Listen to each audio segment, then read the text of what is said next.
Ay isang lalaki ang nasa ospital at kausap nito ang asawa niyang may malubhang karamdaman. Habang sila ay nag-uusap ay biglang nagtanong ang babae, "Mahal, pagka ba namatay ako mag-aasawa ka pa?" Tumingin ang lalaki sa kanyang asawa nang nakangiti. "Mahal, mag-aasawa lang ulit ako pag natuyo na ang puntod mo," pabirong sagot ng lalaki. Makalipas ang ilang araw, namatay nga ang kanyang asawa at araw-araw niya itong binibisita sa kanyang puntod. Lumipas ang 1, 5, 10 at 15 taon ay di pa rin natutuyo ang puntod ng kanyang asawa.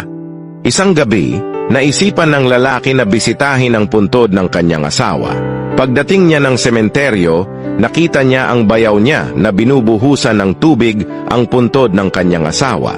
Sa gulat niya ay tinanong niya ito, "Bayaw, anong ginagawa mo? Ba't mo binubuhusan ng tubig ang puntod ng ate mo?" Sumagot naman ang kanyang bayaw ng, "Kuya, sinusunod ko lang yung huling habilin ni ate na buhusan daw yung puntod niya ng tubig gabi-gabi." Lesson: huwag kang magbibiro sa babae. Kahit kasi hanggang sa huling hininga niyan, magseselos pa din yan.